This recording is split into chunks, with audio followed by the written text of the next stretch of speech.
अस्सलाम वालेकुम। पेश खिदमत है नावल बानो। इसकी मुसन्निफ़ा हैं रज़िया भट्ट। इसे आपके लिए पढ़ा है अदनान रऊफ राजपूत ने। ये रिकॉर्डिंग आपके लिए national audio library for the blind की जानिब से की जा रही है। प्लीज़ हमारे चैनल को सब्सक्राइब कीजिए, वीडियोस को लाइक कीजिए और ज़्यादा से ज़्यादा लोगों के साथ इसको शेयर कीजिए। शुक्रिया। अगर आप हमारे ग्रुप का हिस्सा बनना चाहते हैं तो डिस्क्रिप्शन में दिए गए व्हाट्सएप नंबर पर ज्वाइन करें हमें और अपनी कीमती आरा से आगाह करें। बहुत शुक्रिया। दोपहर का 1:30 बज रहा था। हसन दफ्तर में बैठा मेज पर फैले हुए कागजात को इन्हिमाक से देख रहा था। अभी अभी इसका एसडीओ रहमत अली ये कागजात उसे दे गया था। 3 मील लंबी बनने वाली सड़क का नक्शा, इस पर उठने वाले खर्च का तखमीना, सब कागजात इसके सामने फैले हुए थे। वो पीडब्ल्यूडी का एक दयानतदार इंजीनियर था। जब तक पूरी दिल जमई से कागजात की जांच पड़ताल करके तसल्ली न कर लेता, दस्तखत न करता। एसडीओ इसकी इस आदत से वाकिफ था, इसलिए कागजात देखकर खुद चला गया था। हसन काम में मसरूफ था, एक एक मद की जांच कर रहा था कि दरवाजे पर आहट हुई। इस मेज पर झुके झुके गर्दन मोड़ दी। दरवाजे में इसका अजीज तरीन दोस्त कैप्टन हमीद खड़ा मुस्कुरा रहा था। अस्सलाम वालेकुम। हमीद ने हाथ कदरे ऊंचा करके खालिस फौजी अंदाज में सलाम किया। गर्मजोशी से जवाब देते हुए हसन उठा और हमीद का मुसाफे के लिए बड़ा हुआ हाथ तपाक से थाम लिया। बड़े दिनों बाद आए हो, हसन ने हमीद को कुर्सी पेश करते हुए कहा। कराची गया हुआ था। हमीद बेतकल्लुफी से कुर्सी घसीट कर बैठ गया। खैरियत? हसन भी अपनी जगह पर बैठते हुए बोला। कुछ सरकारी काम था। हमीद ने जेब से लाइटर निकाला। सिगरेट हमेशा उधार ही पियोगे? हंसकर हसन ने दाएं हाथ रखी सिगरेट की डिबिया इसकी तरफ बढ़ा दी। खून अपना पीते हैं, सिगरेट दूसरों का। हमीद ने सिगरेट दोनों हाथ में दबाते हुए खुशदिली से कहा। उलट काम करते हो ना? हसन ने कागजात समेटते हुए जवाब दिया। खून दूसरों का पिया करो, सिगरेट अपना, समझे? इस दुनिया की यही रीत है। छोड़ो यार इन बातों को। हमीद ने लंबा सा कश लेते हुए अपने जिस्म कुर्सी में ढीला छोड़ दिया। कहो क्या फैसला किया? किस बात का? हसन ने अपनी खूबसूरत आंखों को हैरानगी से घुमाया। भाई इस गाड़ी का। हमीद सिगरेट की राख चुटकी से छाड़ते हुए बोला। अच्छा? हसन ने अच्छा को लंबा खींचते हुए कहा। क्या सलाह है? अभी कोई फैसला नहीं कर पाया। अम्मा नहीं मानती। सौदा बुरा नहीं था, वो तो मैं भी जानता हूं, लेकिन अम्मा वो क्या कहती हैं तुम जानते हो। उस दिन तुम्हारे सामने भी तो कह रही थी। तुम्हारे पास कुल पैसा कितना है? यही 5-6 हजार। गाड़ी का सौदा 4 तक हो जाएगा। खुदा की कसम बड़ी अच्छी हालत में है, और ओसी को 4 साल के लिए बाहर जाना ना होता तो भला बेचने वाला था। अपने पास फालतू पैसा होता तो जरूर खरीद ली होती। मालदार आदमी हो, 4 हजार की क्या दिक्कत। 2 बहनों की शादी और भाई की डॉक्टरी के तालीम का मसला ना होता तो यकीनन मैं मालदार आदमी था। सेकेंड हैंड क्या, नई गाड़ी ले ली होती। खैर, हसन सोचने लगा। इसने देखी थी, जाहिर हालत तो बहुत अच्छी थी, खरीदना भी चाहता था, लेकिन अम्मा का एहतराम था, इनकी मर्जी के बगैर कैसे खरीद लेता। अम्मा को राजी कर लो ना, ये मौका फिर हाथ नहीं आएगा। हमीद ने दूसरा सिगरेट सुलगाया। हमीद जब भी नाम लेता हूं शादी का जिक्र शुरू कर देती हैं। ये पैसा वो मेरी शादी के लिए रखना चाहती हैं। हसन ने सिगरेट सुलगाया। मेरी शादी की आस अम्मा ने अब तक नहीं तोड़ी, तो फिर शादी कर डालो। हमीद ने संजीदगी से कहा। खालाजान की ख्वाहिश ही पूरी कर दो। शादी? हसन ने एक लंबी गहरी सांस छोड़ते हुए सर कुर्सी की पुश से लगा दिया। इसके चेहरे पर इस्तराब की परछाइयां नजर आने लगी। अपनी बेचैन नजरें इसने कमरे के सामने वाली दीवार पर लगी कायदे आजम की तस्वीर पर गाड़ दी। हमीद ने कनखियों से हसन के सोगवार चेहरे का जायजा लिया। बात जब भी यहाँ तक पहुंचती संजीदगी में डूब जाती थी। वो हसन के हालात से बखूबी वाकिफ था।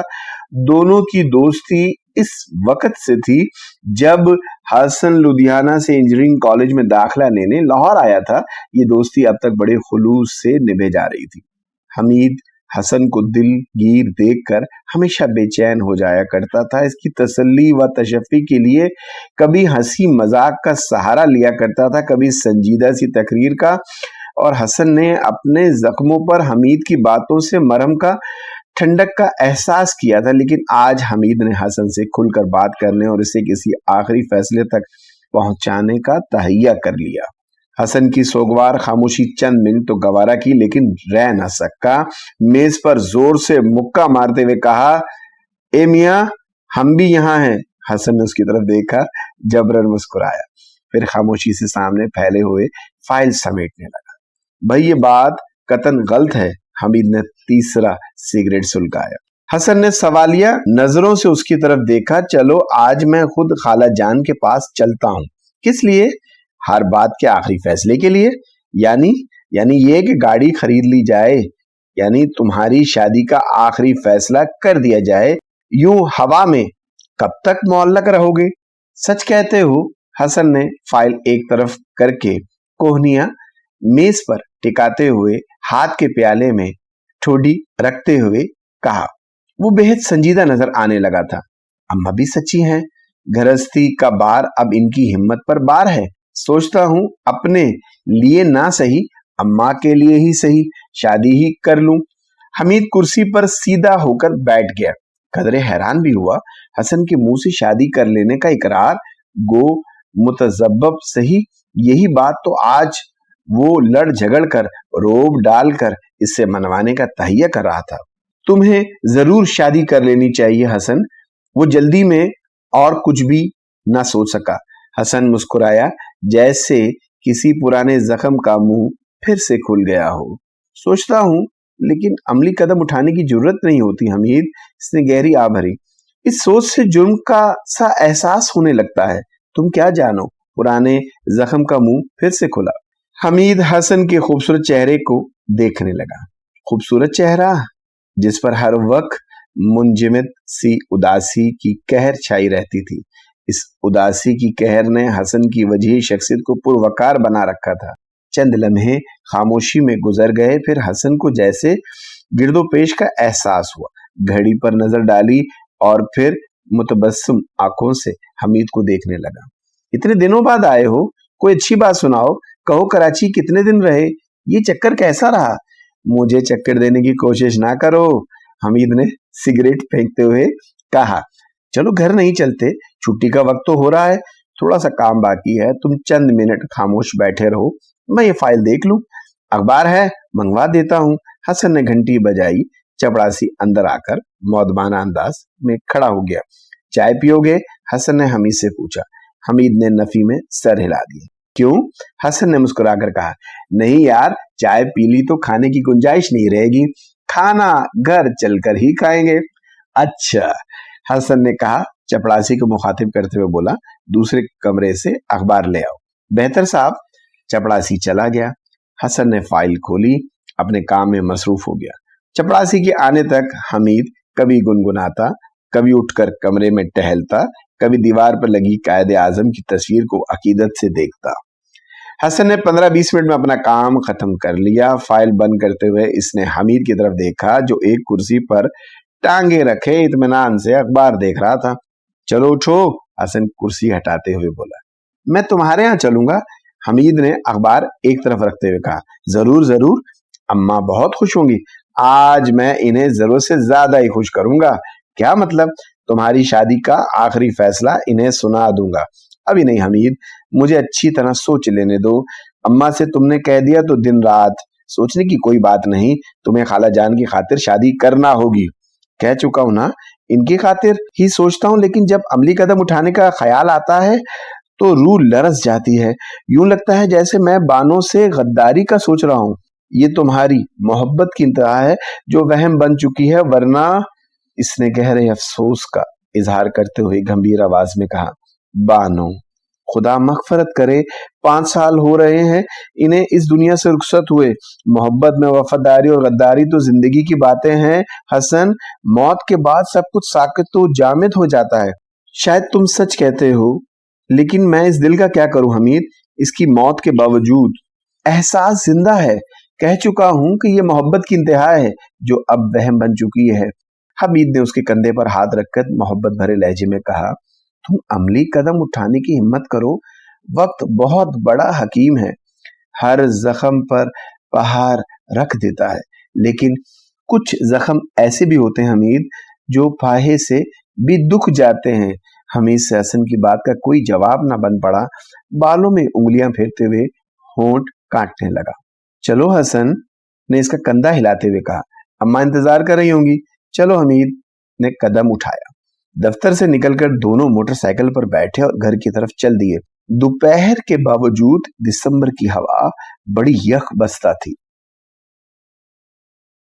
کراچی کے خوبصورت اور پر فضا گوشے میں سبزے میں گھری ہوئی سرخ پتھروں والی کوٹھی کا نام ان دنوں بسیرا تھا۔ تقسیم ملک سے پہلے یہاں کراچی کے لکھپتی ساہوکار سیٹھ دینا ناتھ رہتا تھا، لیکن تقسیم کے بعد اس پر خواجہ عبد الرحیم نے قبضہ کر لیا تھا۔ خواجہ عبد الرحیم لدھیانہ کے رہنے والے تھے۔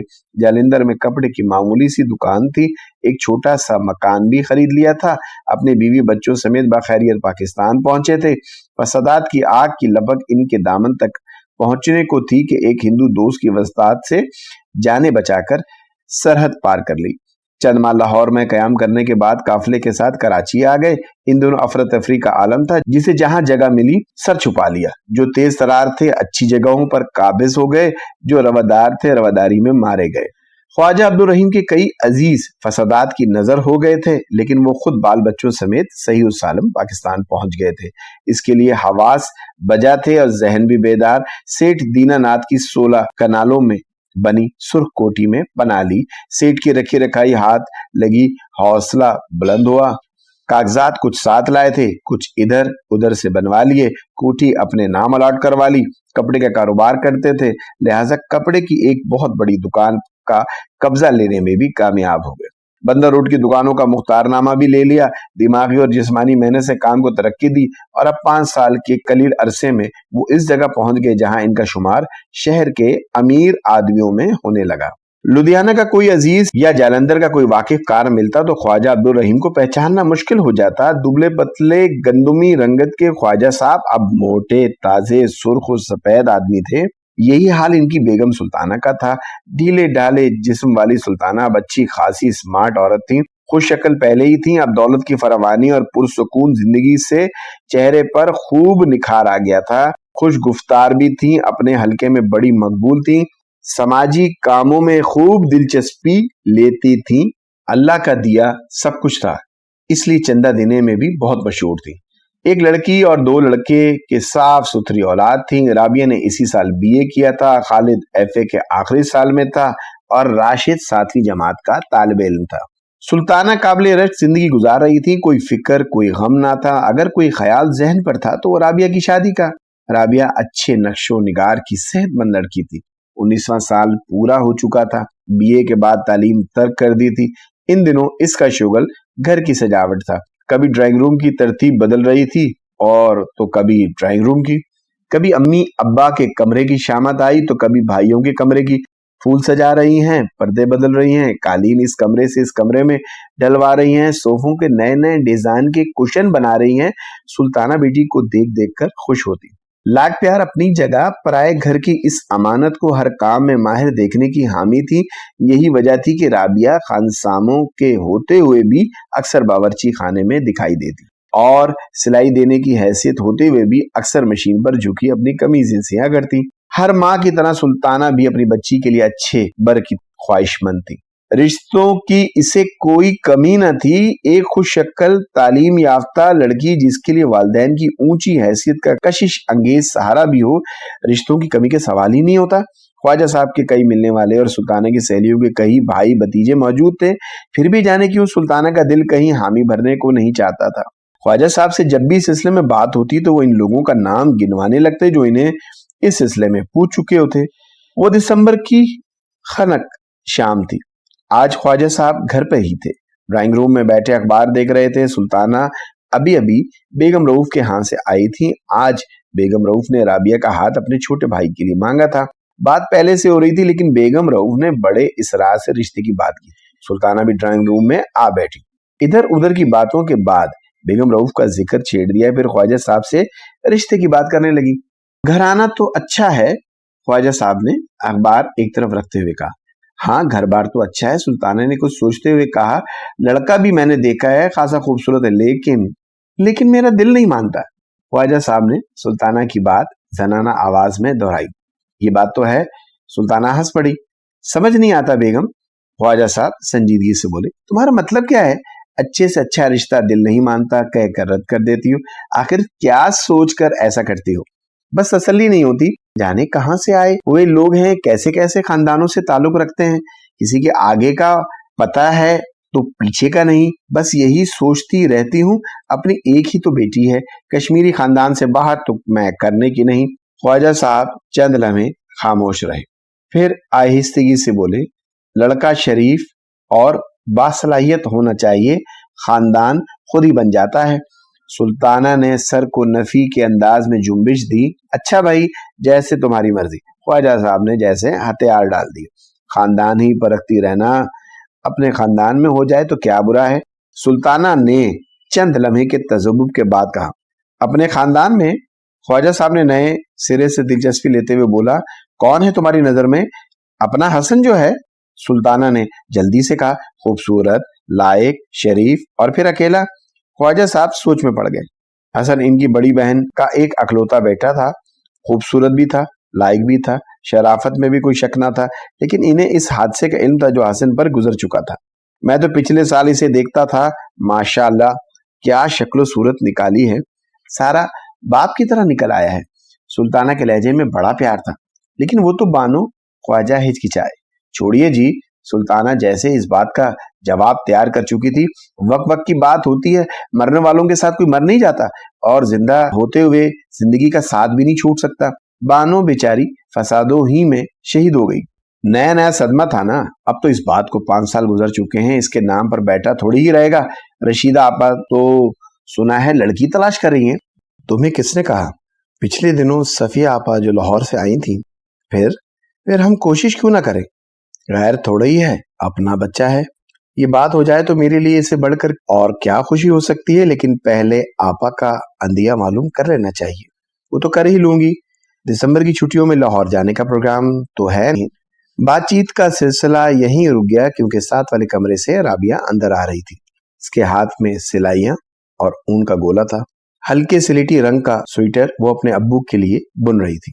ख्वाजा साहब की मर्जी पाकर सुल्ताना ने लाहौर जाने का प्रोग्राम तय कर लिया। दोनों बच्चों को छुट्टियां थी, राबिया भी फारिग थी।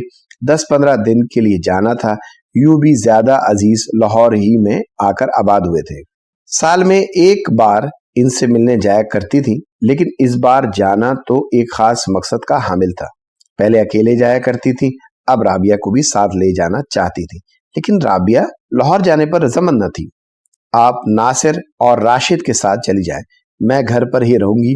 राबिया ने इस दिन अम्मी के इसरार का बड़ी शाइस्तगी से जवाब दिया। तुम क्यों नहीं जाना चाहती? क्या करूं जाकर? लाहौर देख लेना। जब से आई हो कराची से बाहर ही नहीं निकली। तुम्हारी फुप्पो पिछली गर्मियों में आई थी तो कितना इसरार करती थी। राबिया ने फिर भी हामी ना भरी, लेकिन जब जाने में सिर्फ 3 दिन बाकी थे तो वो एकदम साथ चलने को तैयार हो गई। सुल्ताना की समझ में कुछ ना आया और ना ही इसने पूछने की जरूरत समझी। बेटी को इतनी चाहत से तैयारी करते हुए देखकर खुश हो गई।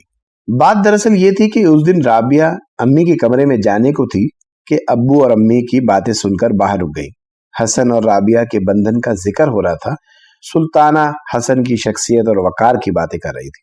ख्वाजा साहब भी मद्दाह सरा थे। फिर अपनी ही बहन का बेटा था, बड़े खुश खुश बातों में मसरूफ थे। राबिया उम्र की उस दौर से गुजर रही थी जहां मुबहिम खाकों में आप रंग भरना शुरू हो जाते हैं। जहां सपनों में तुलसीमाती हुस्न बिखरने लगता है, जहां ख्यालात पर पाबंदी की कोई कैद नहीं रहती। उठते बैठते भारी भारी कदमों की दिलनशी आवाज कानों में उतरती है। गरम गरम सांसों का लम्स हिजान पैदा करता है और रसीली बातों की जा फिजा खटक बेमजा सी जिंदगी में रस घोलना शुरू कर देती है। हर जवान लड़की की तरह राबिया के ख्वाबों का हुस्न भी निखर रहा था और एक हेवला जो लाशऊर में दुक्का था, उभर उभर कर शऊर की हदों से टकरा रहा था। मुबहम खाके में रंग भरते जा रहे थे। ये मुबहम खाका किसका था, हसन का या किसी और का?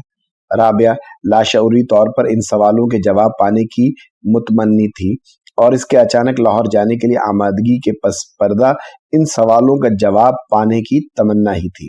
हसन कोई अजनबी नहीं था, इसकी सगी फुप्पो रशीदा का अकलौता बेटा था। रशीदा फुप्पो लुधियाना में इसकी दादी अम्मा के पास ही रहा करती थी। राबिया के अब्बू जालंधर में काम करते थे, लेकिन जब भी जालंधर से लुधियाना जाना होता हसन को देखा करती थी। हसन और इसकी उम्र में तकरीबन 10 साल का फर्क था, इसलिए लुधियाना जब भी गई इसकी कुर्बत का कोई मौका ना हुआ। बच्ची ही तो थी। इन दिनों तकसीम मुल्क के बाद जब पाकिस्तान बना तो वो कुछ दिन लाहौर हसन के यहाँ रही थी, लेकिन वो दौर भी क्या दौर था। ज़हनों पर मौत इस तरह मुसल्लत थी कि जिंदगी की बातें याद ना रही। सुरैया पुप्पो का पूरा खानदान शहीद हो गया था। हसन को तो दीन और दुनिया की जैसे होश ना थी। कभी वॉल्टन कैंप, कभी वागा, कभी रेलवे स्टेशन मारा मारा फिरता था। इन दिनों वो महज हसन भाई था, लेकिन अब अम्मी और अब्बू की बातें सुनने के बाद इसके दिल में इस हसन को करीब से देखने की ख्वाहिश बुरी तरह जाग उठी, जिसके दामन के साथ इसे वाबस्ता करने के मंसूबे बन रहे थे। दर्जी से अपने ग्रे पतलून और चेक कोट लेकर घर पहुंचा तो अम्मा सहन में गुसल खाने की दीवार के साथ टेक लगाए सुतली की चारपाई पर बैठी थी। करीब ही बरकतें बैठी लोहे के हवन दस्ते से नमक कूट रही थी। हंडिया का हर मसाला घर पर कूट छान कर बनवाने की आदत थी।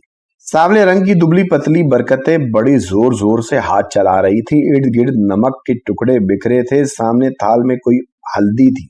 साबित धनिया का लिफाफा दाएं हाथ पर रखा था। अम्मा कश्मीरी सफेद शाल की बक्कल मारे धूप ताप रही थी। इनके हाथ में एक खत था जिसे अटक अटक कर कदरें ऊंची आवाज में पढ़ रही थी। किसका खत है अम्मा? हसन ने कपड़ों का खाली लिफाफा अम्मा के करीब चारपाई पर रख दिया। सुल्ताना का। अम्मा ने खुश होकर बेटे को देखा। सुल्ताना आ रही हैं। सुल्ताना मुमानी। हाँ, 22 की शाम को पहुंचेंगे। और कौन साथ आएगा? राबिया, नासिर, राशिद, मामूजान भी? उनका तो नहीं लिखा, लो खुद ही पढ़ लो। बस ठीक है अम्मा। हसन ने खत लेने के बजाय लिफाफे से नया सिला हुआ कोट और पतलून निकाला। तैयार हो गए? जी, नामुराद ने कई महीने लगा दिए। दर्जियों के भी अब तो इतने नखरे होने लगे हैं। शुक्र है आज भी मिल गए। इसके पास काम भी बहुत होता है ना, सिलाई भी बहुत अच्छी करता है, पैसे भी तो इसी हिसाब से लेता है। हाँ अम्मा, पैसे भी लेता है, लेकिन काम ईमानदारी का करता है। मजा आ जाता है। इसके सिले कपड़े पहनकर जान डाल देता है कपड़े में। हसन कपड़े उठाकर अपने कमरे में चला गया। कुछ देर बाद वो अपने नए कपड़े पहनकर बाहर जाने को सहन में आया तो अम्मा ने इसकी बलाएं लेकर नए कपड़ों की मुबारकबाद दी। हसन का दिल माँ की मोहब्बत और अकीदत से लबरेज हो गया। अम्मा की देखा देखी बरकतें ने भी दुआओं से नवाजा। हसन ने जेब से 2 रुपए निकालकर इसकी मुट्ठी में थमा दिए। दुआओं का सिलसिला और तवील हो गया। बस खाला जी, बस दुआओं का कोटा यूं ही एकदम खत्म ना कर देना। हसन ने मुस्कुराते हुए बरकती की तरफ देखा। बरकते ने झोली फैलाकर दुआएं देना शुरू कर दी। गरीब औरत थी, जब से पाकिस्तान बना खिदमत किया करती और जब घर में मेहमान आ जाते अपने बहू और बेटी को भी काम के लिए ले आया करती। इन्हीं की वजह से अम्मा को मेहमानों के आ जाने से जरा भर तकलीफ ना होती थी।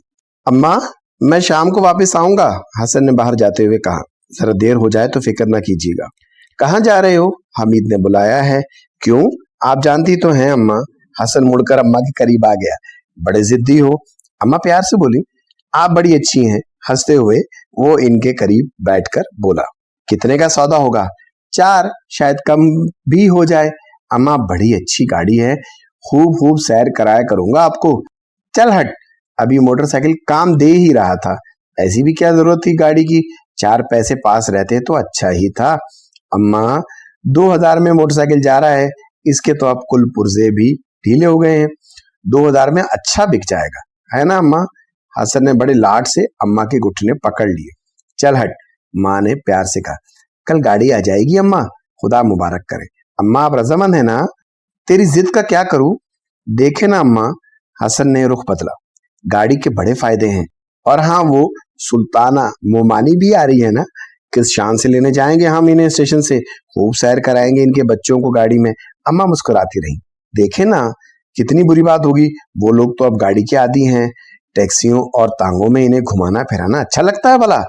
अम्मा की कमजोरी को हसन ने खूब पकड़ा। रही मामू और सुल्ताना मोमानी से, वो बड़ी मरूब थी। पिछली गर्मियों में कराची होकर आई थी, कई हफ्ते इनकी अमारात के तस्करे करती रही। हसन सुन सुनकर मुस्कुराता रहा। कभी कभी अम्मा को छेड़ने की खातिर कहता, अल्लाह की शान। रहीम मामू कट्टर कांग्रेसी थे, पाकिस्तान की जितनी मुखालफत की इतना ही पाकिस्तान ने इन्हें नवाजा। मौला की देन है, मौला की। अम्मा कभी तो इस बात पर मुस्कुरा देती और कभी बुरा मान जाती।